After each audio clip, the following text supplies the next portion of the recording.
नमस्कार, मैं रवीश कुमार। ईरान किसी अल्टीमेटम या किसी डेडलाइन को स्वीकार नहीं करता है। अगर अमेरिका बार बार डेडलाइन की धमकी देगा तो ईरान नहीं मानेगा और अमेरिका से बातचीत की उसकी कोई योजना ही नहीं है। 20 अप्रैल को विदेश मंत्रालय के प्रवक्ता इस्माइल बकाई ने प्रेस कॉन्फ्रेंस में साफ साफ कह दिया कि इस समय बातचीत में शामिल होने का ईरान का कोई इरादा नहीं। उनके इस बयान के कुछ ही देर बाद खबर आने लगी कि पाकिस्तान के फील्ड मार्शल आसिम मुनीर ने ट्रंप से बात की है और उन्हें कहा है कि होर्मुज पर अमेरिका का ब्लॉकेड बातचीत के रास्ते में रोड़ा है। जब तक यह बना रहेगा बातचीत नहीं हो सकती। पाकिस्तानी सूत्रों के अनुसार ट्रंप ने मुनीर से कहा है कि वह उनकी सलाह पर विचार करेंगे। रॉयटर्स की रिपोर्ट है। खबर यह भी है कि पाकिस्तान के प्रधानमंत्री शहबाज शरीफ ने ईरान के राष्ट्रपति मसूद पेजेश्कियान से अपील की है कि आप इस्लामाबाद में बातचीत के लिए किसी को भेजें। पेजेश्कियान ने मना कर दिया कि जब तक ब्लॉकेड नहीं खुलेगा तब तक ऐसा नहीं करेंगे। तो अब क्या होगा? इस्लामाबाद में महफिल सज गई है। सुरक्षा की टुकड़ियां लैंड कर चुकी हैं।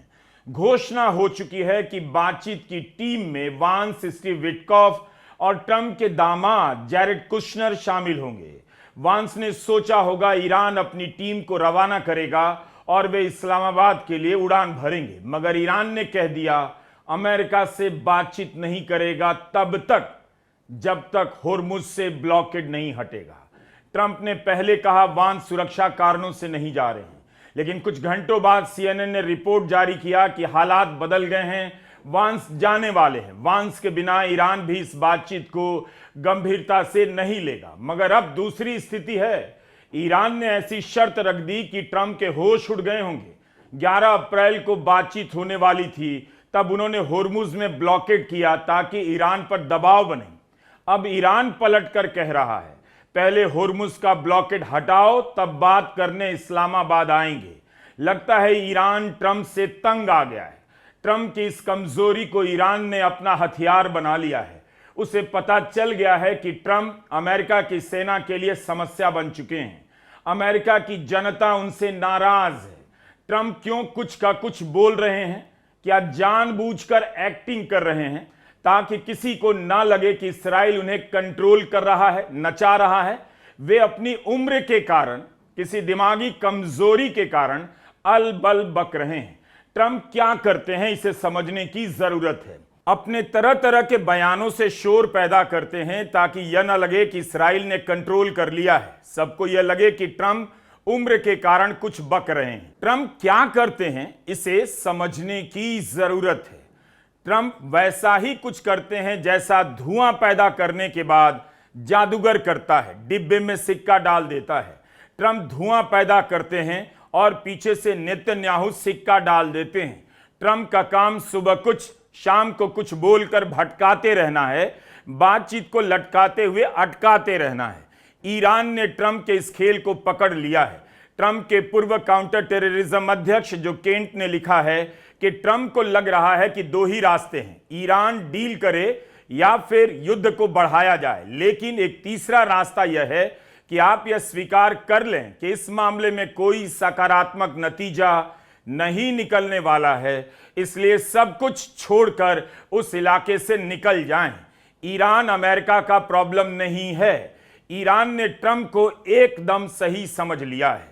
ईरान इस बात से नाराज हो गया कि 18 अप्रैल को अमेरिका के राष्ट्रपति ट्रंप 8 ट्वीट करते हैं और उनमें से 7 में झूठी बातें लिखते हैं। ईरान एक एक झूठ का जवाब देने लग गया। ईरान के स्पीकर कालिबाफ ने कहा कि ईरान ने अमेरिका से दूसरे दौर की बातचीत के पहले कोई निगोशिएशन नहीं किया है। तब ट्रंप ने क्यों झूठ बोला कि ईरान अपना यूरेनियम देने को तैयार हो गया है और उसने अपने परमाणु प्रोग्राम को अनिश्चित काल के लिए टाल दिया है। ईरान अपना संवर्धित यूरेनियम किसी भी सूरत में कहीं भी नहीं भेजेगा। जिस तरह ईरान की मिट्टी पवित्र है, उसी तरह संवर्धित यूरेनियम भी पवित्र है। ट्रंप का यह दावा सच नहीं कि ईरानी अधिकारियों से बातचीत हुई है। इस जवाब के बाद सही में ट्रंप को बोलना या बकना बंद कर देना चाहिए कि ईरान संवर्धित यूरेनियम लाकर अमेरिका को देगा। ईरान ने जिस तरह से आज कुछ मामलों में साफ साफ कहा, लगता है वह भी ऐसी बातों को सुनकर पक गया था। तभी ईरान के स्पीकर ने कहा, हम किसी भी डेडलाइन या अल्टीमेटम को नहीं मानेंगे। जब ईरान बातचीत कर रहा है तब उसके बीच अमेरिका ईरान को धमकियां क्यों देता है? ट्रंप माफिया की तरह डराकर काम कराना चाहते हैं। कालीबाफ कहते हैं कि ट्रंप ने सीधे धमकी दे डाली कि 4 घंटे के अंदर सरेंडर करो, नहीं तो बातचीत के लिए बनी ईरान की टीम को मार दिया जाएगा। व्हाइट हाउस को सनकी माफिया का गिरोह चला रहा है। ईरान के स्पीकर ने ट्रंप को लेकर इतना कुछ कहा। लगता है ट्रंप ईरान की तरफ से 10 बिंदुओं के अलावा अलग से नंबर 1 इशू बनते जा रहे हैं। ट्रंप के झूठ और अल्टीमेटम से तंग आकर ईरान ने इस्लामाबाद की बातचीत में शामिल होने से मना कर दिया है। 22 अप्रैल तक सीज फायर है। ईरान के इस इनकार के बाद बातचीत की संभावना लंबे समय के लिए मुश्किल में पड़ती नजर आ रही है। एक ही रास्ता है, ट्रंप होर्मुज से ब्लॉकेड हटा ले, तभी ईरान की टीम इस्लामाबाद पहुंचेगी। और अगर एक और बार के लिए सीज फायर बढ़ाते हैं तो उनकी हंसी उड़नी शुरू हो जाएगी। अमेरिका की हार को लेकर दुनिया और आश्वस्त हो जाएगी। ईरान ने सीज फायर की मांग नहीं की है। अमेरिका का धमकियों के बाद फारस की खाड़ी में सैनिकों की तैनाती बढ़ाने के बाद भी ईरान नहीं डरा, वह जंग के लिए तैयार बैठा है। ऐसी खबरें भरी पड़ी हैं कि ट्रंप के सहयोगी इस जंग के बहाने धंधा पानी और शेयर मार्केट में पैसे बनाने में लगे हैं। हम ऐसी कुछ और खबरों की इसी वीडियो में बात करेंगे कि कैसे ट्रंप के सहयोगियों पर युद्ध की सूचनाओं के सहारे शेयर बाजार में धंधा करने के पुख्ता आरोप लग रहे हैं। पहले ईरान और अमेरिका के टकराव वाली खबरों का सीक्वेंस पूरा कर लेते हैं। ईरान का दो स्टेट मीडिया कहने लगा था कि बातचीत में शामिल होने का कोई मतलब नहीं। ईरान की फार्स न्यूज ने रिपोर्ट किया कि सुप्रीम नेशनल सिक्योरिटी काउंसिल और विदेश मंत्रालय ने तय किया कि ईरान अब चुप रहने की नीति पर चलेगा। ईरान ने 18 अप्रैल को होर्मुज खोलने का ऐलान किया। यह बड़ी घटना थी। इसके बाद होर्मुज से 20 जहाज गुजरे, लेकिन अमेरिका ने ईरान के झंडे वाले कार्गो जहाज पर हमला कर दिया। तो क्या ईरान इस घटना के कारण भड़क गया है? यह वीडियो अमेरिका के सेंट्रल कमांड ने जारी किया। अमेरिका के स्प्रुआंस नाम के युद्धपोत ने ईरान के बंदर अब्बास जा रहे एक जहाज को इंटरसेप्ट किया और उस पर गोलीबारी शुरू कर दी। इस जहाज पर ईरान का झंडा लगा था। 18 अप्रैल को ईरान ने भारत आ रहे एक टैंकर को टारगेट किया, जिसे लेकर ट्रंप भड़क गए कि ईरान ने सीज फायर का उल्लंघन किया है। ईरान ने उसके कार्गो जहाज पर हमले की निंदा की है। कहा है, हम भी जवाब देंगे। IRGC के पूर्व कमांडर और संसद की सुरक्षा समिति के अध्यक्ष इब्राहिम अजीजी ने कहा है कि अगर अमेरिका कुछ और करने का प्रयास करता है तो बर्दाश्त नहीं किया जाएगा। हमने कुछ रेड लाइन तय की है जिनका पालन करना ही पड़ेगा। ईरान का रुख बेहद साफ है। जो भी कमर्शियल जहाज होर्मुज से गुजरेगा उसकी मंजूरी ईरान से लेनी होगी और उसी के तय किए गए रास्ते से जाएगा। ईरान ने कहा कि विदेशी मीडिया क्या लिखता है इस पर ध्यान मत दीजिए। ईरान ही होर्मुज का संरक्षक है। जब भी जरूरत होगी ईरान होर्मुज की सुरक्षा के लिए उचित कदम उठाएगा। वह अमेरिका की नाकेबंदी के खिलाफ भी आवश्यक कार्रवाई करेगा। होर्मुज का खुलना और बंद होना जमीनी हालात से तय होता है, साइबर स्पेस और सोशल मीडिया से नहीं, ईरान का कहना है। ईरान ने जिस तरह से ट्रंप को फटकारा है, लगता है अपने विदेश मंत्री को भी चुप करा दिया है। ईरान के विदेश मंत्री अराकची 17 अप्रैल को ट्वीट करते हैं, होर्मुज खुल गया। लेकिन उसके अगले दिन 18 अप्रैल की रात ट्रंप के समर्थन में लिखने वाला एक ट्विटर हैंडल ईरान की नौसेना और होर्मुज पार करने की कोशिश करने वाले एक जहाज की बातचीत का ऑडियो ट्विटर पर डाल देता है। Strait of Hormuz is still closed. We will open it by the order of our leader Imam Khamenei, not by the tweets of some idiot. इस ऑडियो में ईरान की नौसेना का अधिकारी कह रहा है, होर्मुज को सिर्फ सुप्रीम लीडर खामेनेई के आदेश पर ही खोला जाएगा, ना कि किसी इडियट के ट्वीट के आधार पर। बाद में लोग लिखने लगे, इडियट ट्रंप को कहा गया है। ईरान के दूतावास ने लिखा, नौसेना के अधिकारी का मतलब तुम्हारे इडियट राष्ट्रपति ट्रंप से था। सिर्फ इडियट शब्द को गूगल करो, तुम्हें पता चल जाएगा इडियट कौन है। इस टकराव के बाद अराकची ने कोई ट्वीट नहीं किया। बीते 2 दिनों में कालीबाफ ने इंटरव्यू दिया है। विदेश मंत्रालय के प्रवक्ता बकाई की प्रेस कॉन्फ्रेंस हुई है। क्या अराकची को किनारे किया जा रहा है? उनके ट्वीट के कुछ मिनट बाद IRGC की तरफ से फारसी में एक बयान आया कि अराकची के अधूरे बयानों ने बहुत सी गलतफहमियों को पनपने का मौका दिया है। इस रास्ते से निकलने वाला हर जहाज ईरान की निगरानी में ही पार करेगा। अगर अमेरिका का ब्लॉकेट जारी रहा तो यह संभव नहीं होगा। यह ट्वीट दिखाता है कि संचार में, कम्युनिकेशन में सूझबूझ की कमी है। किसी भी प्रकार की घबराहट या हताशा का संदेश राजनीतिक पाप है और राष्ट्रीय एकता में खलल डालने का काम करता है। यह लिखा गया है। कुछ विश्लेषकों ने कहा कि ईरान की सरकार और सेना के बीच मध्यस्थ का काम अली खामेनेई करते थे, अब वे नहीं हैं, इसलिए दोनों में टकराव होने लगा है। कुछ का कहना है यह ईरान के आंतरिक मतभेद से ज्यादा अमेरिका के कारण फैलाए कन्फ्यूजन का नतीजा है। ट्रंप की बयानबाजी और उससे हुए नुकसान को लेकर गार्डियन अखबार ने लिखा है, उनके असंयमित बर्ताव ने ईरान की बातचीत को कन्फ्यूजन में धकेल दिया। दोनों पक्षों के बीच इतना अविश्वास है कि ईरान को लग रहा है कि बातचीत सिर्फ नाटक है, ट्रंप बड़े हमले की तैयारी कर रहे हैं। गार्डियन का कहना है कि दूसरे दौर की बातचीत के कामयाब होने का इतना कम चांस इसलिए दिखाई देता है क्योंकि ट्रंप किसी नियम कायदे के अनुसार आगे नहीं बढ़ रहे। जब जी चाहता है बदल जाते हैं, पलट जाते हैं और ईरान के मुद्दों के प्रति संवेदनशील नहीं। ईरान के राष्ट्रपति मसूद पेजेश्कियान का कहना है कि अमेरिका के साथ तनाव कम करने के लिए हर उचित और कूटनीतिक कदम का सहारा लिया जाना चाहिए, मगर हमारे लिए बेहद जरूरी है कि अमेरिका के साथ की जाने वाली किसी भी बातचीत में सजगता यानी गंभीरता बरती जाए। अब आते हैं ट्रंप, कुशनर और विटकॉफ पर। अमेरिका में ही संभव हो सकता है कि ऐसी खबर आ जाए और अखबार छाप दे। वाकई ऐसी खबर छपी है कि अमेरिका की सेना ने अपने ही कमांडर इन चीफ राष्ट्रपति ट्रंप को उस कमरे से बाहर किया जहां इस बात की रणनीति बनाई जा रही थी कि ईरान में फंसे उसके पायलट को कैसे निकाला जाए। वॉल स्ट्रीट जर्नल की रिपोर्ट देखकर ऑपरेशन सिंदूर के समय विजेता सिंह की खबर याद आ गई। उन्होंने लड़ाई में गिरे विमान के कुछ टुकड़ों की तस्वीर ट्वीट कर दी। ऐसा भयंकर ट्रोल किया गया, उनके ही अखबार ने उनसे दूरी बना ली। विजेता सिंह को अपना ट्वीट डिलीट करना पड़ा। बाद में भारतीय वायुसेना के विमानों के गिरने को लेकर कितनी ही रिपोर्ट छपी, लेकिन ऑपरेशन सिंदूर के दिन विजेता सिंह पर भीड़ इतनी हमलावर हो गई कि कोई इस पेशे को ही हमेशा के लिए छोड़ दे, मगर वो टिकी रहीं। मैं अमेरिकी मीडिया का महिमा मंडन नहीं कर रहा, उसकी चालाकियों की तरफ भी कई बार इशारा किया है, जैसे बताया कि कैसे इस्लामाबाद में बातचीत हो रही है और वॉशिंगटन पोस्ट एनालिसिस छाप रहा है कि ईरान के वार्ताकारों को अमेरिका मार दे। इन सब के बाद भी अमेरिका के मीडिया ने युद्ध की शानदार रिपोर्टिंग की है, ट्रंप के दावों को खोखला साबित कर दिया।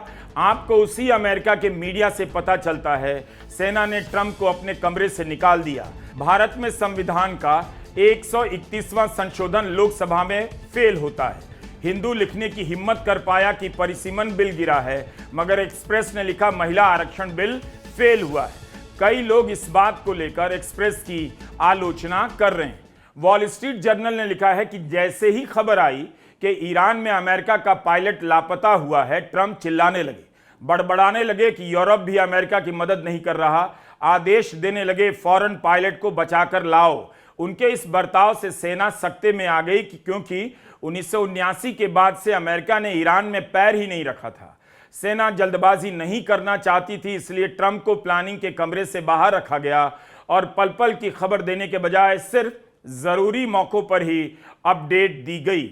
आपने ये तस्वीर तो देखी होगी, यहां पर कितने ही विमान ध्वस्त हैं। इसी ऑपरेशन को लेकर अमेरिका ने दावा किया उसने अपनी सेना भेजकर पायलट को निकाल लिया है। पायलट के निकाले जाने की कहानियां बनाई गई उसी समय अमेरिकी मीडिया में उन कहानियों के सच होने पर संदेह किया गया। ईरान ने इन तस्वीरों को जारी कर पूछा, अगर पायलट को निकालने का ऑपरेशन सफल हो गया है तब इतने सारे विमान यहां क्यों इस हाल में हैं और पायलट कहां है? 3 अप्रैल को ईरान ने अपनी सीमा में उड़ रहे अमेरिका के F-15E विमान को गिरा दिया, जिसके बाद पायलट के साथ सवार ऑफिसर ईरान की पहाड़ियों में लापता हो गया। 2 दिन के इंतजार और घंटों की मशक्कत के बाद अमेरिका उस ऑफिसर को ईरान से बाहर ले आया, ऐसा दावा करता है। लेकिन 2 C-130 transport plane, 2 Black Hawk Little Bird helicopter और 2 MQ-9 को तबाह करना पड़ा, जिनकी कीमत $500 मिलियन बताई गई।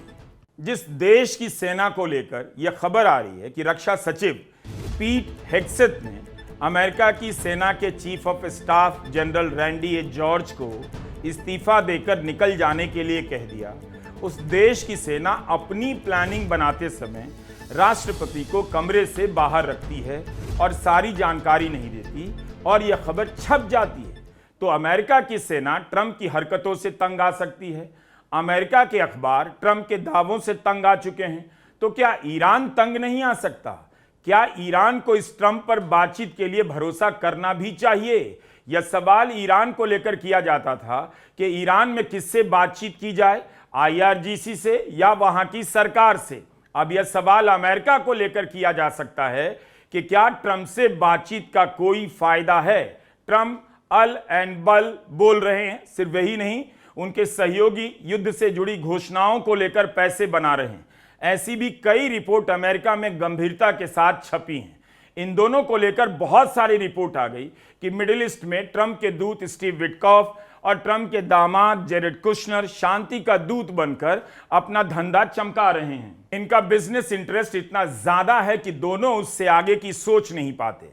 डेमोक्रेटिक पार्टी के रिप्रेजेंटेटिव जेमी रेस्टिन ने जेरेड कुशनर के खिलाफ जांच शुरू कर दी है। आरोप है इन्हें कथित रूप से शांति का दूत बनाया गया, जबकि इनके उस इलाके में बिजनेस इंटरेस्ट हैं। अपनी इस हैसियत का फायदा उठाकर जेरेड कुशनर अपनी कंपनी के लिए अरबों डॉलर का चंदा जुटा रहे हैं। ट्रंप बार बार विटकॉफ और कुशनर को ही रखना चाहते हैं, जबकि एक्सपर्ट कह रहे हैं इस काम के लिए पेशेवर राजनयिकों की टीम भेजी जानी चाहिए, जिससे बातचीत की गंभीरता पर भरोसा पैदा हो।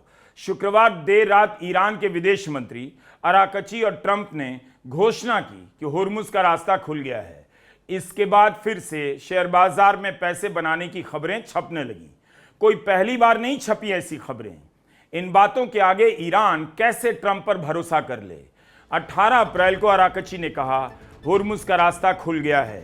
उनकी घोषणा से ठीक 20 मिनट पहले स्टॉक मार्केट में किसी ने $760 मिलियन की शर्त लगाई। शर्त यह लगाई कि तेल के दाम गिरने वाले हैं, इसे शॉर्टिंग कहते हैं। अराकची की घोषणा के बाद कच्चे तेल का भाव 11% गिर गया। अब सवाल किया जा रहा है कि क्या यह संयोग था या फिर किसी को पहले ही पता था कि क्या होने वाला है और उसने पैसे बनाने के लिए शर्त लगा दी। इस युद्ध के दौरान कम से कम 3 बार ऐसा हुआ है कि किसी बड़ी घटना से चंद मिनट पहले बहुत बड़ी शर्त लगाई गई, पैसे बनाए गए। जिस हमले में खामेनेई की हत्या हुई उससे 1 दिन पहले 16 अकाउंट से $1-1 लाख की शर्त लगाई गई, जिसमें हमले की सटीक टाइमिंग का दावा किया गया। खामेनेई की हत्या से चंद मिनट पहले किसी ने शर्त लगा दी, मुमकिन है मारे जा चुके हैं। कुछ ही देर बाद उनकी मौत की खबर आई और उस व्यक्ति ने $5.5 लाख की कमाई कर ली। इसी तरह ईरान और अमेरिका के युद्ध विराम की घोषणा से कुछ ही घंटों पहले $950 मिलियन यानी करीब $1 अरब की शर्तें लगाई गईं कि युद्ध विराम हो सकता है। 23 मार्च को ट्रंप ने घोषणा की कि ईरान के ऊर्जा संसाधनों पर हमला टाल रहे हैं, जिसके कारण तेल के दामों में 15% की गिरावट आई। उनकी घोषणा से सिर्फ 15 मिनट पहले निवेशकों ने तेल के बढ़े हुए दाम पर $500 मिलियन का तेल बेच दिया। इसे लेकर कालीबाफ भी ट्वीट कर चुके हैं। तेल के बाजारों में चल रही वाइब ट्रेडिंग को देखकर संदेह होता है। वाइब ट्रेडिंग से मतलब ऐसा लग रहा है कि तेल के बाजारों में इमोशन और फीलिंग पर ट्रेडिंग हो रही है, तेल की असली आपूर्ति पर नहीं। जिस जंग में लोग मारे जा रहे हैं, परिवार के परिवार खाक हो रहे हैं, तबाह हो रहे हैं, कुछ लोग जंग की सूचनाओं को लेकर शेयर बाजार में मिलियन डॉलर बना रहे। इन सब का संबंध ट्रंप के सहयोगियों से जुड़ जाता है। यही कारण है कि ईरान के स्पीकर कालीबाफ अपने इंटरव्यू में कहने लगे कि अमेरिका बातचीत के लिए एक कदम आगे बढ़ाता है, मगर उसी के साथ पीछे हटने की तैयारी शुरू कर देता है। उसका इरादा जंग को स्थायी रूप से समाप्त करना नहीं, बल्कि जंग, सीज फायर और बातचीत के चक्र को बनाए रखना है। ईरान अब इससे तंग आ गया है। कालीबाफ ने ईरान की सरकारी मीडिया से कहा, एक दो बिंदुओं पर ईरान बिल्कुल कोई समझौता नहीं करेगा, कभी भी अपने न्यूक्लियर स्टॉक पाइल लेकर बात नहीं करेगा। ईरान का नजरिया बिल्कुल साफ है, लेबनान में सीज फायर हो, एसेट जारी किया जाए, फिर 10 बिंदुओं पर बात होगी। हमारी आसिम मुनीर से जो बात हुई पहली बार 2.5 घंटे तक चली और वो केवल लेबनान में सीज फायर को लेकर थी। मुनीर ने भी इसके बाद इसी को लेकर अमेरिका से बात की, तब जाकर बातचीत आगे बढ़ी। मगर ट्रंप का रवैया बातचीत को मुश्किल बनाता जा रहा है। अमेरिका को समझना चाहिए कि वह जंग हार चुका है। उसने रेजिम चेंज की कोशिश की, लीडर को मारा, सफलता नहीं मिली। फिर पड़ोस के देशों से कुर्द और दूसरे विद्रोहियों को हथियार देकर ईरान में बगावत करने की कोशिश की, उसमें भी नाकाम हुआ। होर्मुज पर कंट्रोल ईरान का है, अमेरिका का नहीं। अब ईरान ने शर्त रख दी है, बातचीत तभी होगी जब अमेरिका होर्मुज से अपना ब्लॉकेड हटाएगा। इसके बाद अमेरिका का कुछ भी नहीं बचेगा, ना शान, ना शौकत, ना वो इकबाल। ईरान ट्रंप के दावे से तंग आ गया है कि ईरान ने सरेंडर कर दिया है। अब ईरान ने सीना तान कर ट्रंप को फंसा दिया कि बातचीत नहीं करेंगे, पहले होर्मुज का ब्लॉकेड हटाओ। कच्चे तेल का भाव फिर से चढ़ने लगा है। ट्रंप को संभालना और समझना ही इस समय ग्लोबल मुद्दा बन गया है। ऐसा लगता है नेतन्याहू ने ट्रंप को अपने जैसा बना दिया है। फर्क सिर्फ इतना है कि नेतन्याहू ईरान पर युद्ध जारी रखने की बात करते हैं और ट्रंप बयान बदलते रहते हैं। यहां से इम्तहान अमेरिका का शुरू होगा। अगर वो जंग में गया तो जो बात साफ थी वो पत्थर की लकीर बन जाएगी कि नेतन्याहू जो कहेंगे अमेरिका वही करेगा। अमेरिका बीच बीच में दुनिया की बात सुनने का नाटक करेगा, लेकिन तुरंत ही लौटकर नेतन्याहू के पाले में जाता हुआ भी दिखेगा। ट्रंप ने यह भी बयान दिया है कि जब युद्ध खत्म हो जाएगा, व्हाइट हाउस में पार्टी होगी। अमेरिका में अक्सर सर्वे होते रहते हैं, हर दिन थर्मामीटर लेकर वहां लोग बुखार नापते हैं कि ट्रंप की लोकप्रियता आज कितनी है। हर दिन ट्रंप की लोकप्रियता नीचे जा रही है, मगर ट्रंप उतना ही अधिक बड़बड़ाते जा रहे हैं। अब ईरान ने कहा है बड़बड़ाना ही है, तो अब इस पर बड़बड़ाइए कि होर्मुज से आप ब्लॉकेड हटाएंगे या नहीं, तभी हम इस्लामाबाद जाएंगे। नमस्कार, मैं रवीश कुमार।